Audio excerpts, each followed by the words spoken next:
pelos parentes ou pela sociedade. No entanto, todos devem fazer sempre alguma coisa de útil, por mínima que seja, até em benefício de sua satisfação pessoal, para não se sentir inútil. Somente estão absolutamente dispensadas de trabalhar as pessoas cujas condições são de total impossibilidade. Quanto à atividade que cada um deve exercer, deve o próprio interessado aceitar realizar trabalho menos graduado enquanto não surge uma atividade mais conforme sua habilitação. Não é correto que aceitemos a situação de desempregado simplesmente porque nos recusamos a trabalhar numa área menos graduada que a nossa.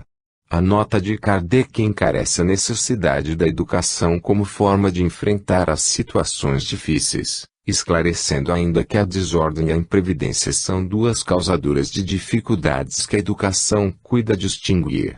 Os motivos mais frequentes das dificuldades que nos atingem devem ser debitados à nossa própria incúria e má vontade. Normalmente, se somos trabalhadores dedicados e obedientes, o nosso desemprego não dura tanto tempo quanto ocorre com os rebeldes e desidiosos, que estão sempre criando problemas para seus patrões e chefes. Atualmente observa-se a valorização de alguns direitos sem os correspondentes deveres, gerando muito desemprego e substituição do homem pela máquina. É preciso haver um equilíbrio real entre direitos e deveres no íntimo de cada um de nós. 1.4. Reprodução. Na questão 695 fala-se do casamento. É um progresso na marcha da humanidade. O casamento não existe desde sempre e, consagrado como instituição humana, represou um grande progresso, principalmente quando monogâmico e vigora a igualdade de direitos entre os cônjuges. Atualmente, o casamento acha-se em franca modificação, trazendo a valorização da mulher, que não existia antes. Afinal, como dizem os espíritos superiores, não há espíritos masculinos ou femininos, sendo os mesmos que encarnam ora num ora no outro sexo, visando a perfeição relativa. Hoje em dia existem outras instituições assemelhadas ao casamento, como a união estável e as uniões homoafetivas.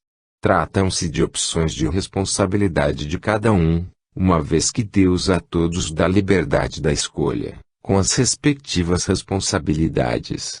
Na época em que surgiu a doutrina espírita, o casamento se caracterizava como verdadeira regra na vida da maioria das pessoas. As mulheres normalmente tinham nele verdadeira forma de sobrevivência, uma vez que não tinham muitas oportunidades de trabalho profissional, e os homens viam nas respectivas esposas meras servidoras domésticas e mães dos seus filhos. Agora, muitas mulheres trabalham fora de casa, conquistam sua independência financeira e não veem no casamento uma necessidade absoluta. Trata-se de um grande progresso, propiciador da igualdade entre os gêneros. Na questão 697 analisa-se a indissolubilidade do casamento, que vigorava na época. É uma lei humana muito contrária à da natureza. Mas os homens podem modificar suas leis. Sós da natureza são imutáveis. Hoje em dia a ideia da indissolubilidade do casamento está superada na maioria dos povos civilizados. Entretanto, como cada um responde perante sua consciência pelas boas e más atitudes, se o rompimento do casamento se dá por má intenção, os resultados são desastrosos para o cônjuge responsável. O aumento dos casos de divórcio se deve ao fato de muitos chegarem à conclusão de que suas escolhas foram equivocadas, quando não existe a necessária afinidade espiritual, o único elo que consegue manter íntegro um relacionamento saudável. Muitos casais mantêm-se unidos mesmo sem o laço da afinidade espiritual, enquanto que outros procuram outros companheiros. Mas a decisão é individual e de responsabilidade de cada um nas suas decisões. Todavia, só de sabermos que o casamento, segundo as leis divinas, não é indissolúvel, já nos tranquilizamos, se chegarmos a romper um relacionamento. A questão é de grande atualidade e deve ser entendida com toda a clareza, para evitar o surgimento de complexo de culpa nos casos de divórcio justificáveis. 1.5. Conservação. Na questão 705 trata-se da racionalização dos hábitos, é que, ingrato, o homem a despreza. Ela, no entanto, é excelente mãe.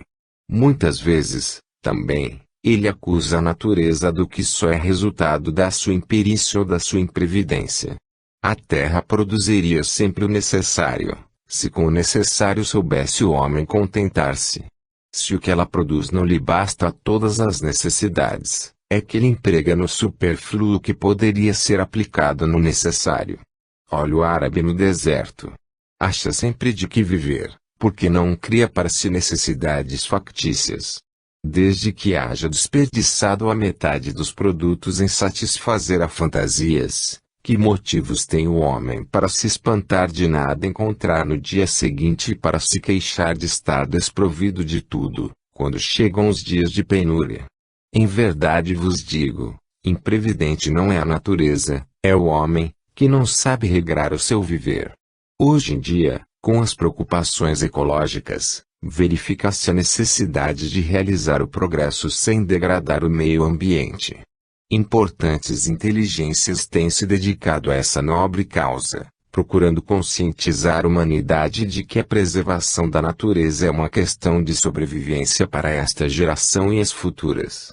O conhecimento da doutrina espírita dá uma compreensão melhor da ecologia.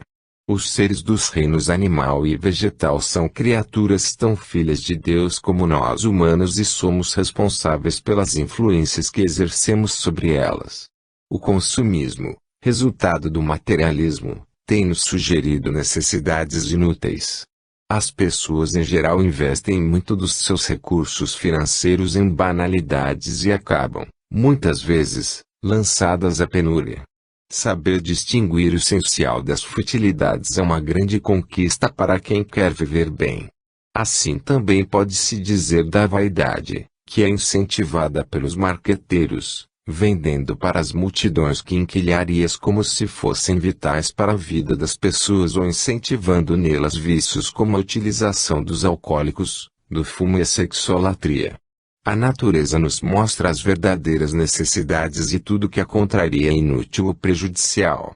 Sócrates já pregava a observação da natureza como fonte da sabedoria. Os emissários de Jesus, que ditaram a doutrina espírita, reafirmaram essa regra áurea. 1.6 Destruição. Na questão 728 afirma-se a lei de destruição. Preciso é que tudo se destrua para renascer e se regenerar. Porque, o que chamais destruição não passa de uma transformação, que tem por fim a renovação e melhoria dos seres vivos. O instinto de destruição teria sido dado aos seres vivos por desígnios providencias. As criaturas são instrumentos de que Deus se serve para chegar aos fins que objetiva. Para se alimentarem, os seres vivos reciprocamente se destroem, destruição esta que obedece a um duplo fim, manutenção do equilíbrio na reprodução, que poderia tornar-se excessiva, e utilização dos despojos do invólucro exterior que sofre a destruição. Esse invólucro é simples acessório e não a parte essencial do ser pensante. A parte essencial é o princípio inteligente, que não se pode destruir e se elabora nas metamorfoses diversas porque passa. A destruição dos corpos faz parte da evolução geral, para que os seres reencarnem posteriormente em situações evolutivas gradativamente mais importantes. A vida no corpo físico não pode durar indefinidamente, além de que a morte, sendo um choque, chama a atenção para a necessidade de evoluir. Com a destruição opera-se também o aperfeiçoamento físico dos seres. O que não pode ocorrer é a destruição indiscriminada, que faz periclitar as espécies. A ganância tem gerado a devastação comum em nossa época. No meio espírita debate-se ainda sobre a alimentação carnívora, a qual parece ainda ser necessária, devido ao nível evolutivo nem tão adiantado em que ainda nos encontramos. Todavia, cada um é livre para entender a questão como melhor lhe aprouver e adotar a alimentação vegetariana. A destruição, como bem dito pelos espíritos superiores, É necessária para a evolução espiritual e material, além de que os espíritos ficam incólumes à destruição do seu corpo.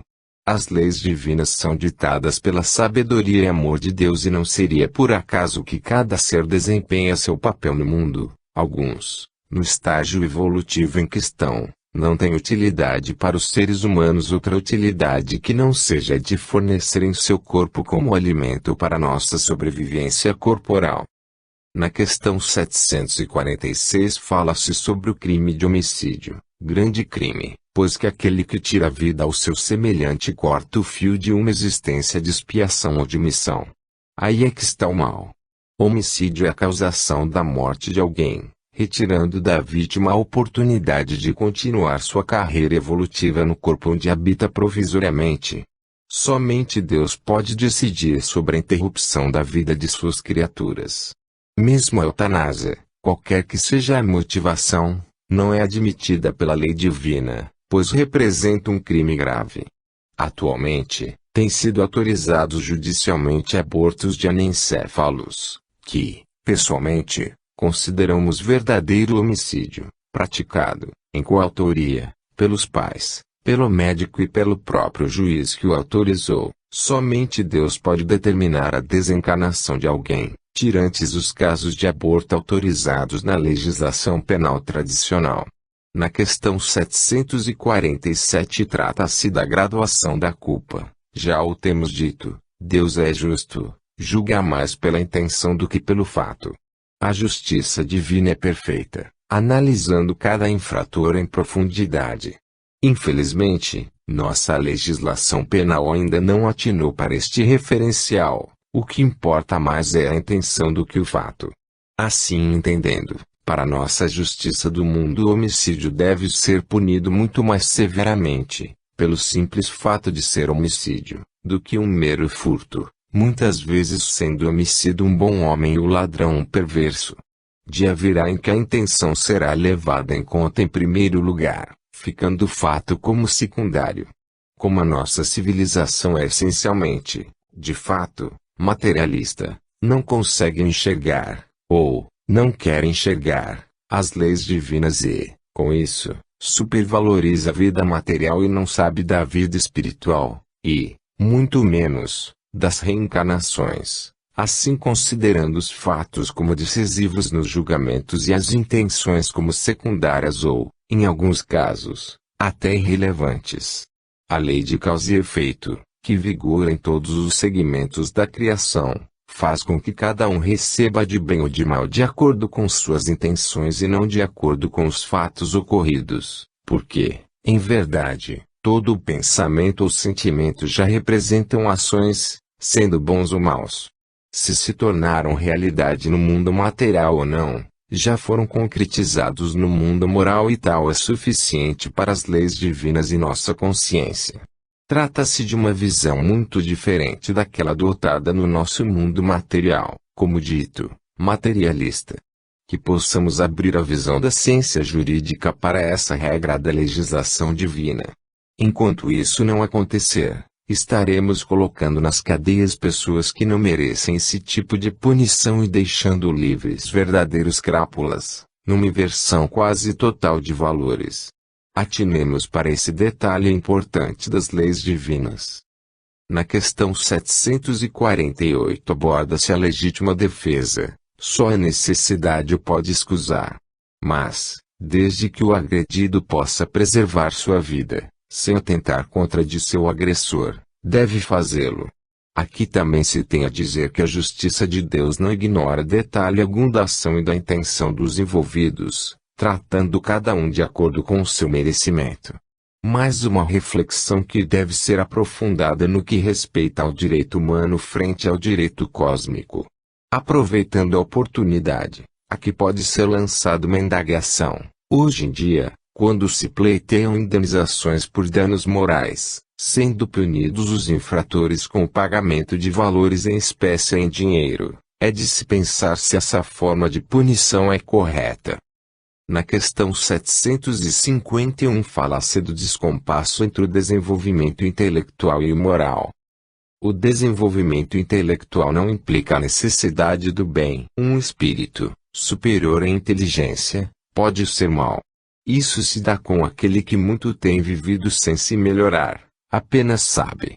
O desenvolvimento intelectual de um espírito é resultante da sua antiguidade, mas entre os espíritos da mesma antiguidade uns são mais moralizados que outros, pois, se o desenvolvimento intelectual depende só do decurso do tempo, o desenvolvimento moral está ligado ao esforço de cada um em aperfeiçoar-se moralmente. O grande diferencial entre os espíritos é a sua moralidade e não a sua intelectualidade. A moralidade é a aplicação da lei de justiça, de amor e de caridade. Na fase atual que estamos vivenciando, de transição de mundo de provas e expiações para mundo de regeneração, todos os habitantes da Terra estão sendo testados na sua qualificação ético-moral, sendo que os espíritos que já superaram o orgulho, o egoísmo e a vaidade estão vivendo dentro da paz interior que mereceram, enquanto que os escravos desses sentimentos estão sofrendo as pressões da lei de causa e efeito, recebendo, de retorno, o resultado das suas más tendências. A promoção do planeta representa a recompensa aos que seguiram o caminho do bem e merecem viver uma vida onde todos sejam irmãos de verdade. Os rebeldes ao progresso moral poderão retornar ao convívio dos bons e pacíficos quando o fizerem por merecer esse benefício. Na questão 760 esclarece-se sobre a abolição da pena de morte, incontestavelmente desaparecerá e a sua supressão assinalará um progresso da humanidade. Quando os homens estiverem mais esclarecidos, a pena de morte será completamente abolida na Terra. Não mais precisarão os homens de ser julgados pelos homens. Refiro-me a uma época ainda muito distante de vós. Em nota Allan Kardec aduz, sem dúvida, o progresso social ainda muito deixa a desejar. Mas, seria injusto para com a sociedade moderna quem não visse um progresso nas restrições postas à pena de morte, no seio dos povos mais adiantados, e a natureza dos crimes a que a sua aplicação se acha limitada. Se compararmos as garantias de que, entre esses mesmos povos, a justiça procura cercar o acusado, a humanidade de que usa para com ele, mesmo quando o reconhece culpado, com o que se praticava em tempos que ainda não vão muito longe, não poderemos negar o avanço do gênero humano na senda do progresso.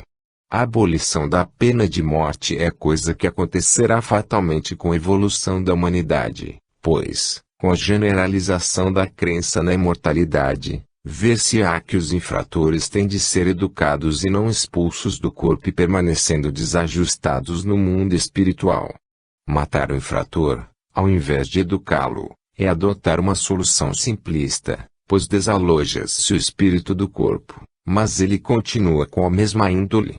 Se é mal intencionado, não se tornará melhor pelo simples fato de ser supliciado. Ainda há países e legislações que adotam a pena de morte, mas significam sempre a crueldade que ainda domina a mente de muitos homens do direito. A abolição da figura do juiz num futuro remoto é outro dado interessante desta questão 760.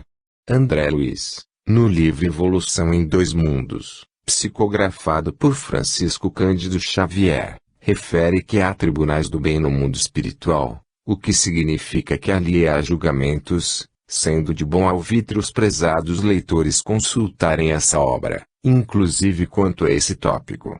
Na questão 764 explica-se sobre a lei de Talião, tomai cuidado. Muito vos tendes enganado a respeito dessas palavras, como acerca de outras. A pena de Talião é a justiça de Deus. É Deus quem a aplica. Todos vós sofreis essa pena a cada instante, pois que sois punidos naquilo em que haveis pecado, nesta existência ou em outra. Aquele que foi causa do sofrimento para seus semelhantes virá achar-se numa condição em que sofrerá o que tenha feito sofrer. Este é o sentido das palavras de Jesus.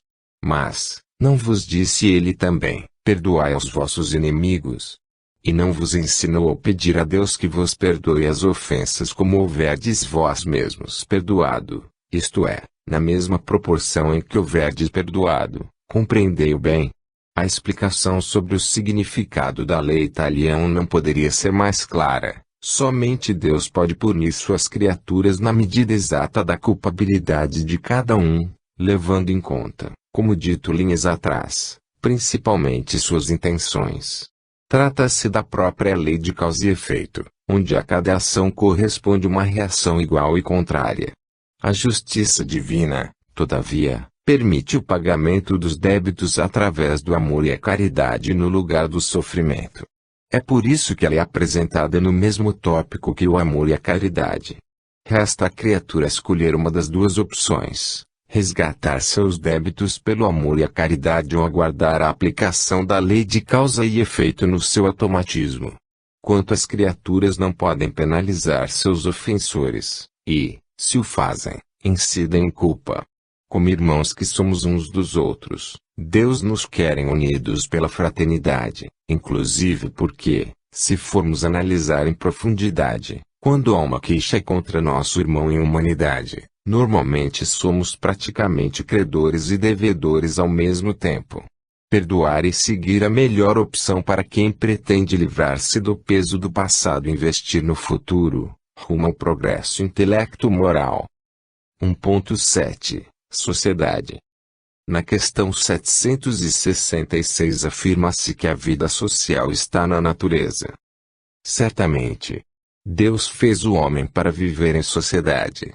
Não lhe deu inutilmente a palavra e todas as outras faculdades necessárias à vida de relação.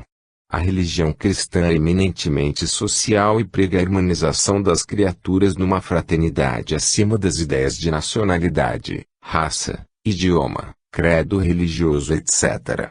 As barreiras do preconceito vão sendo derrubadas gradativamente à medida que se entende que ninguém é criado por Deus de material diferente de todos os demais, temos a mesma origem e a mesma destinação, sem exceção. O que nos diferencia são a idade espiritual, tendo sido os criados há mais tempo, portanto, mais intelectualizados, e a opção maior ou menor pela evolução ético-moral, sendo que, neste caso, um dos deveres dos mais evoluídos é auxiliar os retardatários. Portanto, somos todos iguais e devemos ampliar nosso círculo de amor e caridade. 1.8 Progresso. Na questão 779 esclarece-se que o instinto do progresso está íncito em cada ser. O homem se desenvolve por si mesmo, naturalmente. Mas, nem todos progridem simultaneamente e do mesmo modo. Dá-se então que os mais adiantados auxiliam o progresso dos outros, por meio do contato social. Deus coloca no íntimo de cada criatura o instinto do progresso, como verdadeiro tropismo rumo à luz espiritual, tanto quanto a semente, lançada na cova, procura a direção da superfície, num tropismo fatal. O progresso varia de criatura para criatura tanto na intensidade quanto na qualidade. A convivência faz com que todos aprendam uns com os outros. As religiões tradicionais admitem o progresso, mas circunscrevem-no, geralmente, a uma única encarnação, o que produz, muitas vezes, o desinteresse ou a dúvida, pois se pergunta, progredir para quê, se a vida é curta e a morte é certa? A crença na multiplicidade das vidas sucessivas representa um grande incentivo. Ninguém se sente sem esperança. O futuro nos chama e promete uma felicidade crescente. Somente o Espiritismo, dentre as doutrinas cristãs, admite a reencarnação, mostrando-a como instrumento do progresso. Os espíritas se veem como herdeiros da verdadeira eternidade. A reencarnação, ocorrendo desde as fases mais rudimentares do ser espiritual, faz com que este evolua até a perfeição relativa, que Deus inseriu no imo de cada criatura.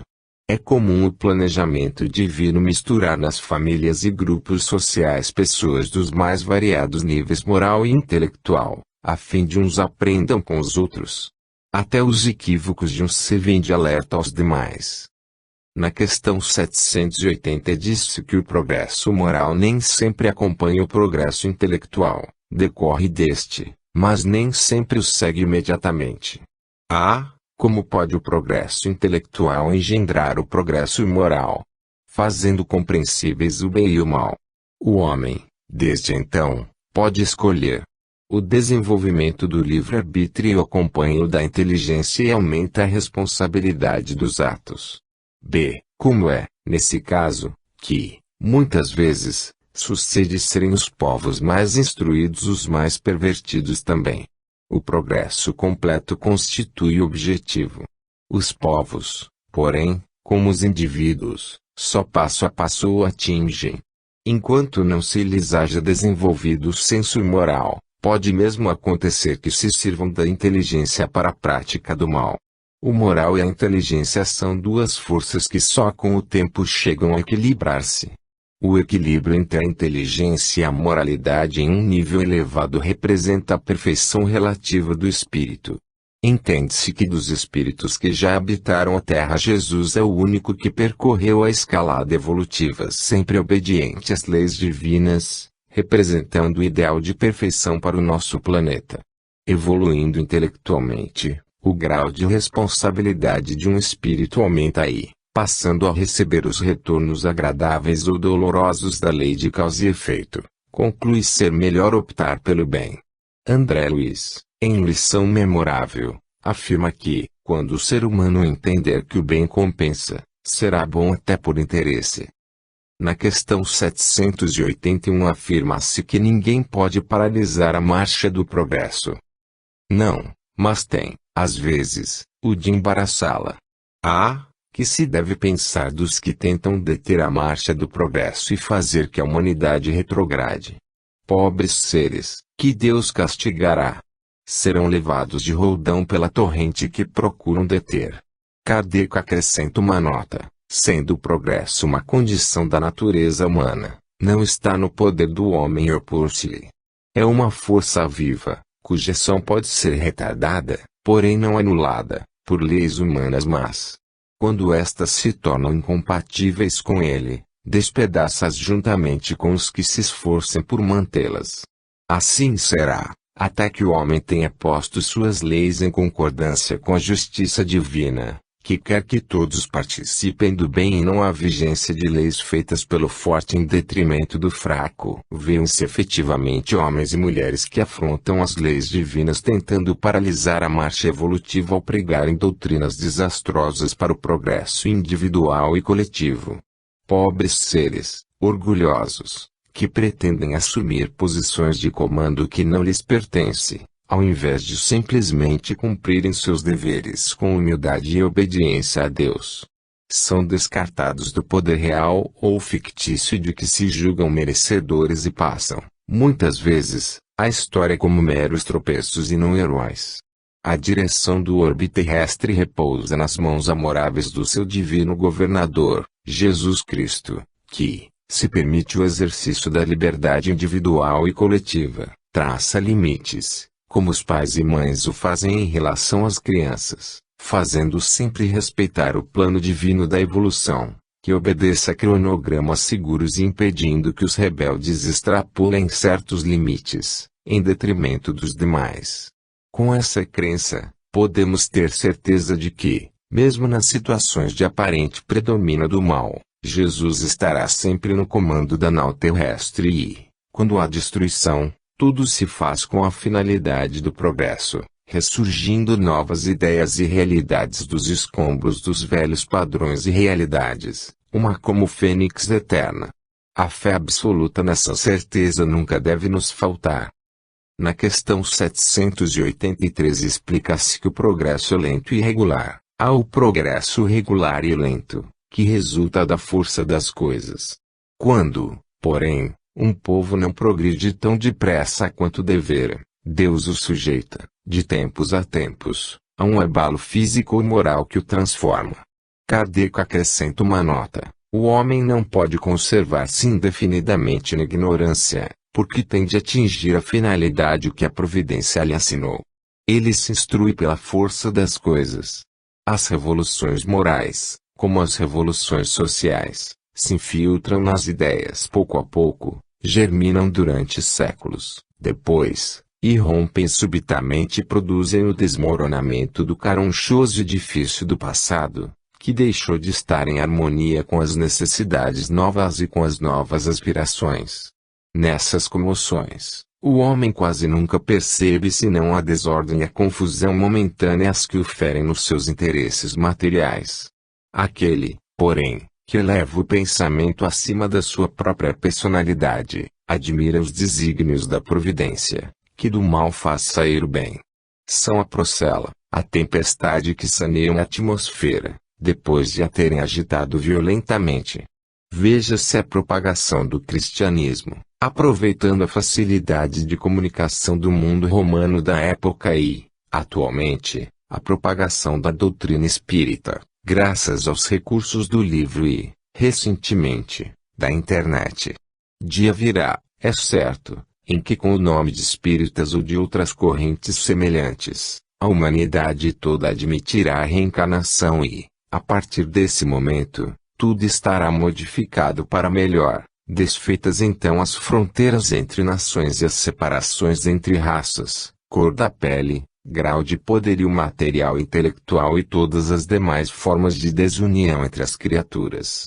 A realidade da reencarnação é a grande verdade que o Espiritismo veio explicar claramente, bem como a vida no mundo espiritual, além da evolução ilimitada dos espíritos, pois, se Jesus Cristo falou de forma às vezes simbólica ou velada, agora temos a maturidade suficiente para olhar a verdade face a face, graças à maturidade intelecto-moral que já conquistamos.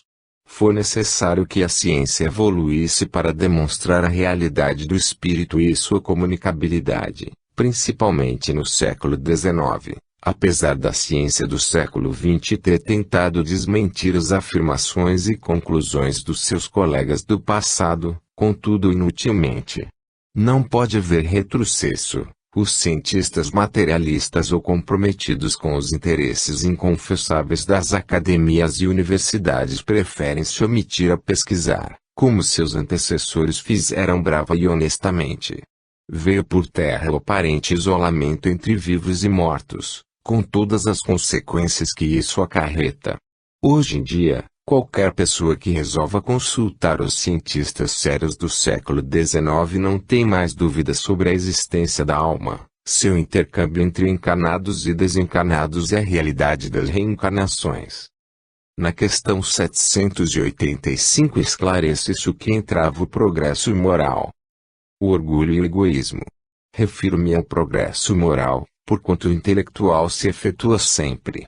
À primeira vista, parece mesmo que o progresso intelectual reduplica a atividade daqueles vícios, desenvolvendo a ambição e o gosto das riquezas, que, a seu turno, incitam o homem a empreender pesquisas que lhe esclarecem o espírito. Assim é que tudo se prende, no mundo moral, como no mundo físico, e que do próprio mal pode nascer o bem.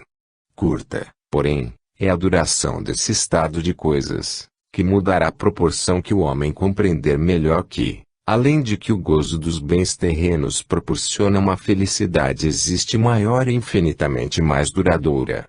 Em nota Allan Kardec há duas espécies de progresso, que uma outra se prestam mútuo apoio, mas que, no entanto, não marcham lado a lado, o progresso intelectual e o progresso moral. Entre os povos civilizados, o primeiro tem recebido, no correr deste século, todos os incentivos. Por isso mesmo atingiu um grau a que ainda não chegara antes da época atual. Muito falta para que o segundo se ache no mesmo nível. Entretanto, comparando-se os costumes sociais de hoje com os de alguns séculos atrás, só um cego negaria o progresso realizado. Ora, sendo assim, por que haveria essa marcha ascendente de parar, com relação, de preferência, ao moral, do que com relação ao intelectual? Por que será impossível que entre o 19 e o 24º século haja, a esse respeito, tanta diferença quanto entre o 14º século e o século XIX? Duvidar fora pretender que a humanidade está no apogeu da perfeição, o que seria absurdo, ou que ela não é perfectível moralmente, o que a experiência desmente. O orgulho e o egoísmo são duas chagas morais, causadoras dos demais vícios. Trabalhar pelo esclarecimento das pessoas é uma importante tarefa, mas devemos lembrar-nos de que, se a palavra convence, o exemplo arrasta. Devemos preocupar-nos com a nossa reforma interior antes de querer convencer os outros a se modificarem, pois, superados nossos defeitos, os outros aceitarão espontaneamente nossa influência por reconhecer-nos a superioridade moral. O proselitismo desordenado é desaconselhado, criando adesões de superfície, enquanto que a divulgação através dos bons exemplos conquista adeptos convictos e definitivos. A inteligência e a moralidade são, reconhecidamente, as duas asas que, trabalhando juntas, nos propiciam o voo glorioso rumo a Deus. Na questão 788 fala-se que os povos materializados terminam por desaparecer. Os povos, que apenas vivem a vida do corpo, aqueles cuja grandeza unicamente assenta na força e na extensão territorial, nascem, crescem e morrem, porque a força de um povo se exaure, como a de um homem. Aqueles, cujas leis egoísticas obstam ao progresso das luzes e da caridade, morrem, porque a luz mata as trevas e a caridade mata o egoísmo. Mas, para os povos, como para os indivíduos, há a vida da alma. Aqueles, cujas leis se harmonizam com as leis eternas do Criador, viverão e servirão de farol aos outros povos. Observa-se que tudo que não se coaduna com o plano divino da evolução desaparece. Assim aconteceu com muitos povos antigos e acontecerá com os que vivem de forma contrária às leis divinas. Não há vícios que resistam à peneira seletiva do progresso e somente passam por suas malhas aqueles povos que se distinguem pela superioridade moral. A história demonstra essa assertiva, afirmando-se atualmente que algumas regiões do planeta desaparecerão literalmente, sob cataclismos violentos, como única forma de reiniciarem os indivíduos remanescentes dessas regiões vida nova em outros pontos do globo, onde seja propícia uma vida mais evoluída em termos ético-morais. Os planos divinos, sob o comando de Jesus, não brinca de esconde-esconde com aqueles que tiveram todas as oportunidades de progredir moralmente e temam em afrontar as leis divinas. Na questão 789a fala-se se algum dia todas as nações serão irmãs, uma nação única. Não, seria impossível, visto que da diversidade dos climas se originam costumes e necessidades diferentes, que constituem as nacionalidades, tornando indispensáveis sempre leis apropriadas a esses costumes e necessidades. A caridade, porém, desconhece latitudes e não distingue a cor dos homens. Quando, por toda parte, a lei de Deus servir de base à lei humana, os povos praticarão entre si a caridade, como os indivíduos. Então, viverão felizes em paz, porque nenhum cuidará de causar dano ao seu vizinho, nem de viver às expensas dele. Kardec acrescenta uma nota: a humanidade progride, por meio dos indivíduos que pouco a pouco se melhoram e instruem. Quando estes preponderam pelo números, tomam a dianteira e arrastam os outros. De tempos a tempos, surgem no seio dela homens de gênio que lhe dão um impulso. Vêm depois, como instrumentos de Deus, os que têm autoridade e, em alguns anos fazem adiantar-se de muitos séculos. O progresso dos povos também realça a justiça da reencarnação. Louváveis esforços empregam os homens de bem para conseguir que uma nação se adiante, moral e intelectualmente. Transformada, a nação será mais ditosa neste mundo e no outro, concebe-se. Mas, durante a sua marcha lenta através dos séculos, milhares de indivíduos morrem todos os dias. Qual a sorte de todos os que sucumbem ao longo do trajeto? Privá-los-á a sua relativa inferioridade da felicidade reservada aos que chegam por último. Ou também relativa será a felicidade que lhes cabe. Não é possível que a justiça divina haja consagrado semelhante injustiça. Com a pluralidade das existências, é igual para todos o direito à felicidade, porque ninguém fica privado do progresso. Podendo, os que viveram ao tempo da barbaria, voltar, na época da civilização, a viver no seio do mesmo povo, ou de outro, é claro que todos tiram proveito da marcha ascensional. Outra dificuldade, no entanto, apresenta aqui o sistema da unicidade das existências. Segundo este sistema, a alma é criada no momento em que nasce o ser humano. Então, se um homem é mais adiantado do que outro, é que Deus criou para ele uma alma mais adiantada. Por que esse favor? Que merecimento tem esse homem, que não viveu mais do que outro, que talvez haja vivido menos, para ser dotado de uma alma superior? Esta, porém, não é a dificuldade principal. Se os homens vivessem um milênio, conceber-se-ia que, nesse período milenar, tivessem tempo de progredir. Mas, diariamente morrem criaturas em todas as idades, incessantemente se renovam na face do planeta, de tal sorte que todos os dias aparece uma multidão delas e outra desaparece. Ao cabo de 1000 anos, já não há naquela nação vestígio de seus antigos habitantes. Contudo, de bárbara, que era, ela se tornou policiada. Que foi o que progrediu? Foram os indivíduos outrora bárbaros. Mas, esses morreram há muito tempo. Teriam sido recém-chegados. Mas, se suas almas foram criadas no momento em que eles nasceram, essas almas não existiam na época da barbarie e forçoso será então admitir-se que os esforços que se despendem para civilizar um povo têm o poder, não de melhorar almas imperfeitas, porém de fazer que Deus crie almas mais perfeitas. Comparemos esta teoria do progresso com a que os espíritos apresentaram. As almas vindas no tempo da civilização tiveram sua infância, como todas as outras, mas já tinham vivido antes e vêm adiantadas por efeito do progresso realizado anteriormente. Vêm atraídas por meio que lhes é simpático e que se acha em relação com o estado em que atualmente se encontram. De sorte que os cuidados dispensados à civilização de um povo não têm como consequência fazer que, de futuro, se criem almas mais perfeitas, tem sim, o de atrair as que já progrediram, quer tenham vivido no seio do povo que se figura, ao tempo da sua barbaria, quer venham de outra parte. Aqui se nos depara igualmente a chave do progresso da humanidade inteira. Quando todos os povos estiverem no mesmo nível, no tocante ao sentimento do bem, a Terra será ponto de reunião exclusivamente de bons espíritos, que viverão fraternalmente unidos. Os maus, sentindo-se aí repelidos e deslocados, irão procurar, em mundos inferiores, o meio que lhes convém, até que sejam dignos de volver ao nosso, então transformado.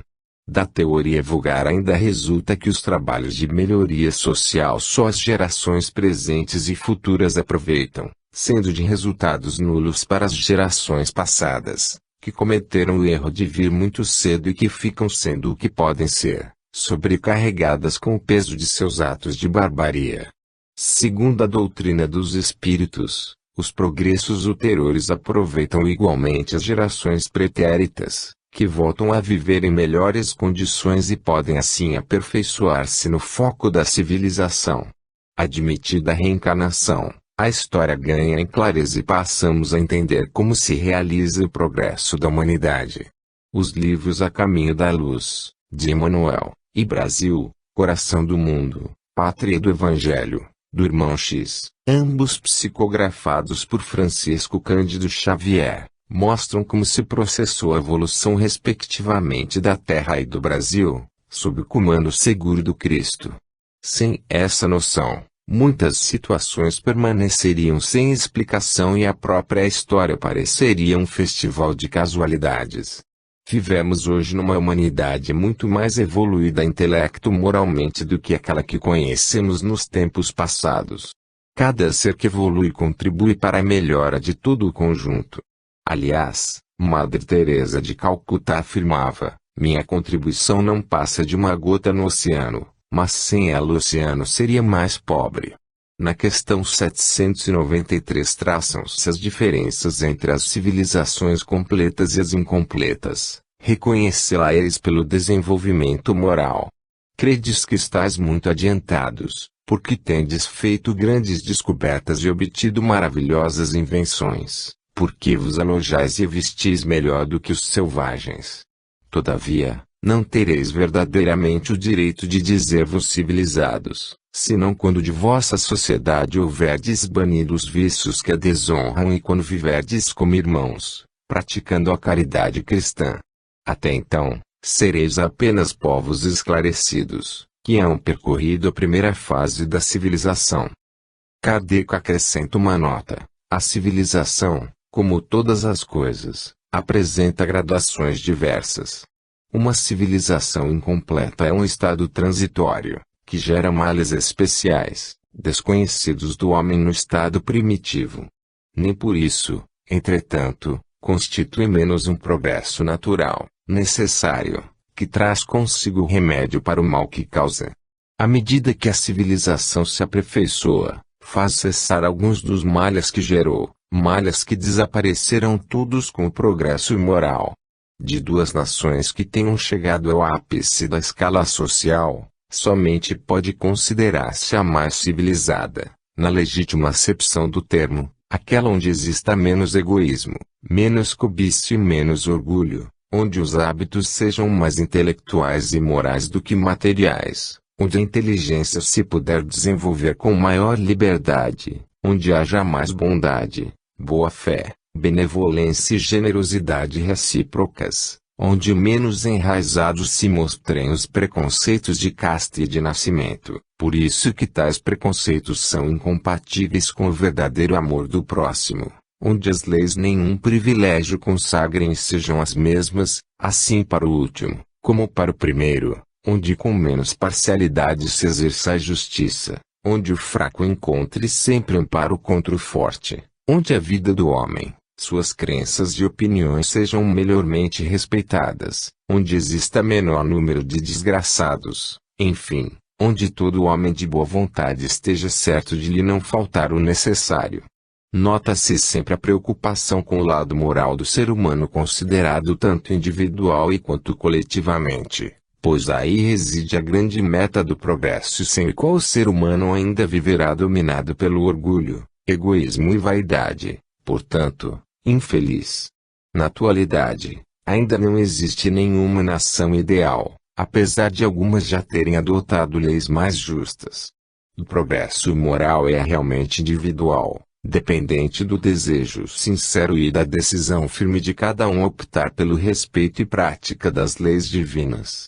Nosso país, mesmo vivenciando uma série de problemas sociais, dentre os quais a pobreza e as carências nas áreas de saúde e educação, devidos, em parte, ao nosso karma coletivo pela exploração da mão de obra escrava, que vigorou por quase 4 séculos, é uma terra abençoada, o verdadeiro coração do mundo, pátria do Evangelho. A que fixou, em definitivo, suas raízes portentosas, cresceu e tem dado muitos frutos à doutrina espírita, depois de surgida na França, de onde praticamente desapareceu. O espiritismo encontrou terreno fértil nos corações e cérebros de milhões de brasileiros, aqui passando a ser vivenciado como religião, ou seja, doutrina que prioriza o contato entre os seres humanos e Deus, não é mera filosofia ou ciência, como se pensa em outras plagas, principalmente na Europa. Trata-se, para nós, de verdadeira continuidade do cristianismo, representando o Consolador, prometido por Jesus. O número de centros espíritas conta-se aos milhares, espalhados por todas as regiões do país, funcionando como grupos de estudo, prática da mediunidade e assistência social. O Brasil tem uma missão importante no concerto das nações, dando o grande exemplo da fraternidade. Não cometamos falha idêntica do povo hebreu, o qual, depois de assimilar a ideia avançada do monoteísmo, primeira revelação, recusou-se a admitir o Messias humilde e amoroso, deixando, portanto, de evoluir na compreensão das revelações divinas. Os cristãos em geral foram mais à frente, acolhendo a segunda revelação, mas estacaram aí, recusando-se a admitir o progresso, que bateu às suas portas no século XIX. Nós, espíritas, recebemos o encargo de viver e divulgar a terceira revelação, mas 2 advertências devem nos manter sempre atentos. Fora da caridade não há salvação e a quem muito é dado, muito é pedido. Na questão 794 analisa-se se a sociedade teria condições de reger-se apenas pelas leis morais, sem a existência de leis humanas. Poderia, se todos as compreendessem bem. Se os homens as quisessem praticar, elas bastariam. A sociedade, porém, tem suas exigências. São-lhe necessárias leis especiais. Apesar da imperfeição das leis humanas, elas evoluem à medida que a humanidade adquire novas luzes, aproximando-se cada vez mais das leis divinas. Basta verificar como eram as leis de séculos atrás e a humanização que vem ocorrendo principalmente nas últimas décadas. Quanto às leis humanas são necessárias devido às peculiaridades da vida terrena, que carece de regulamentação, sob pena de divergências difíceis de resolver. No entanto, cabe aos nossos juristas e legisladores procurar fazer evoluir o direito. Todavia, no final das contas, o que é decisivo e essencial é o aperfeiçoamento moral das pessoas. De quase nada adiantam leis humanas humanizadas se são descumpridas pela maioria dos cidadãos, que ainda estagiam nas fases primárias do orgulho, do egoísmo e da vaidade. Todavia, deve ser realizado um esforço conjunto entre religiosos, juristas, legisladores, pedagogos, cientistas etc., porque a melhoria depende do trabalho de todos. Na questão 795 fala-se da causa da instabilidade das leis humanas. Nas épocas de barbaria, são os mais fortes que fazem as leis e eles as fizeram para si. À proporção que os homens foram compreendendo melhor a justiça, indispensável se tornou a modificação delas. Quanto mais se aproximam da vera justiça, tanto menos instáveis são as leis humanas, isto é, tanto mais estáveis se vão tornando, conforme vão sendo feitas para todos e se identificam com a lei natural. Kardec acrescenta uma nota: a civilização criou necessidades novas para o homem, necessidades relativas à posição social que ele ocupe. Tem-se então que regular, por meio de leis humanas, os direitos e deveres dessa posição. Mas, influenciado pelas suas paixões, ele não raro há criado direitos e deveres imaginários, que a lei natural condena e que os povos riscam de seus códigos à medida que progridem. A lei natural é imutável e a mesma para todos, a lei humana é variável e progressiva. Na infância das sociedades, só esta pode consagrar o direito do mais forte. As leis humanas, para serem estáveis, devem basear-se nas leis divinas, que são eternas e justas. A trajetória das leis é uma epopeia em que grandes gênios da humanidade traçam rumos novos, que, aos poucos, vão sendo assimilados pelas massas e convertem-se em rotinas mais justas para as populações. Exemplo recente foi o do missionário Mohandas Gandhi, secundado sobretudo por Ambedkar, ao conduzir a gigantesca reforma da realidade jurídica indiana na primeira metade do século XX, desferindo um fundo golpe na desigualdade social que vigorava há milênios naquela grande nação. A procura da igualdade entre homens e mulheres, a proibição de exclusão social com base na cor da pele, a oportunização de vagas nas universidades públicas para os carentes e a inclusão dos deficientes físicos no mercado de trabalho são algumas das mudanças ocorridas recentemente, através de leis mais humanas. Na questão 796 fala-se se a severidade das leis penais não seria uma necessidade. Uma sociedade depravada certamente precisa de leis severas. Infelizmente, essas leis mais se destinam a punir o mal depois de feito, do que a lhe secar a fonte. Só a educação poderá reformar os homens, que, então, não precisarão mais de leis tão rigorosas. Afirma-se a necessidade de leis rigorosas quando se trata de uma sociedade depravada. As leis devem visar a educação dos desajustados e não simplesmente sua punição, porque a única forma de solucionar o problema da criminalidade é a educação, entendida como educação moral e não somente a elevação do nível intelectual. Quando essa educação se efetivar realmente, desapareceram as leis draconianas. Na questão 798 esclarece-se que o Espiritismo será crença universal. Certamente que se tornará crença geral e marcará nova era na história da humanidade, porque está na natureza e chegou o tempo em que ocupará lugar entre os conhecimentos humanos. Terá, no entanto, que sustentar grandes lutas, mais contra o interesse, do que contra a convicção, porquanto não há como dissimular a existência de pessoas interessadas em combatê-lo, umas por amor próprio, outras por causas inteiramente materiais. Porém, como virão a ficar insulados, seus contraditores se sentirão forçados a pensar como os demais, sob pena de se tornarem ridículos. Em nota Allan Kardec aduz, as ideias só com o tempo se transformam, nunca de súbito. De geração em geração, elas se enfraquecem e acabam por desaparecer, paulatinamente, com os que as professavam, os quais vêm a ser substituídos por outros indivíduos imbuídos de novos princípios, como sucede com as ideias políticas. Vede o paganismo. Não há hoje mais quem professe as ideias religiosas dos tempos pagãos. Todavia, muitos séculos após o advento do cristianismo, delas ainda restavam vestígios, que somente a completa renovação das raças conseguiu apagar. Assim será com o Espiritismo.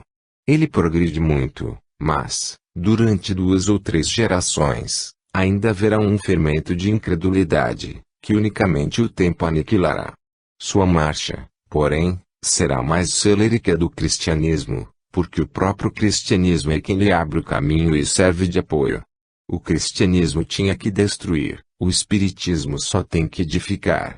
Não importa que as verdades pregadas pelo espiritismo, sobretudo a da reencarnação, sejam encampadas por credos ou filosofias, pois o que interessa é a universalização dessas ideias e não a competição entre as religiões.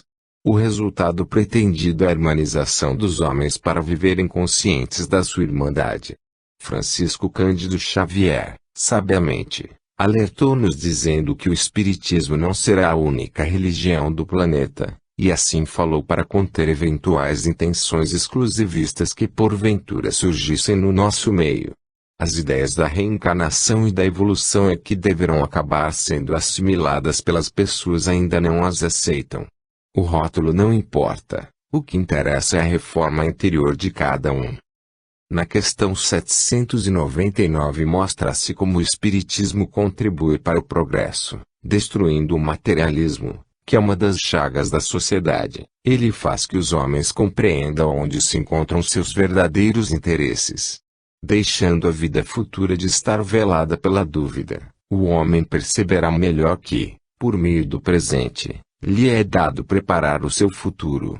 Abolindo os prejuízos de seitas, castas e cores, ensina aos homens a grande solidariedade que os há de unir como irmãos. O grande diferencial do espiritismo foi fazer passar todos os seus postulados pelo crivo da razão. Nada de crença ingênua ou fé em coisas que a razão não aprova. Por isso, passou a ser acreditado por destacados homens de inteligência contemporâneos de Allan Kardec, e daí ganhou as ruas e fez-se acatado pelo povo em geral. Desprezou crendices e dogmas e suas afirmativas nunca foram desautorizadas pela ciência, quando esta é exercida com imparcialidade, como fizeram os cientistas César Lombroso, William Crookes e mais recentemente J. B. Heine, além de inúmeros outros. Quem pensa que o espiritismo se confunde com as crenças africanas o desconhece realmente, pois nasceu entre homens de grande envergadura intelectual do século XIX, dentre os quais o professor Francis Rivail, que, depois de dedicar-se ao magistério até os 50 anos, passou a estudar os fenômenos mediúnicos, convenceu-se da sua veracidade e então dedicou-se à divulgação das suas conclusões e às revelações que lhe fizeram os espíritos superiores sob o pseudônimo Allan Kardec. A literatura científica do espiritismo é vasta, merecendo referência os livros de Camille Flammarion, Arthur Conan Doyle, Ian Stevenson, J. Herculano Pires e dezenas de outros. No entanto, O estudo metodizado dos livros de Allan Kardec é essencial para o conhecimento da doutrina espírita. Sem essa base, fica-se como numa casa sem fundação. Os livros psicografados por Francisco Cândido Xavier, Divaldo Pereira Franco e Ivone do Amaral Pereira são obras complementares, que devem ser estudadas, sobretudo em grupos de estudo organizados e bem orientados.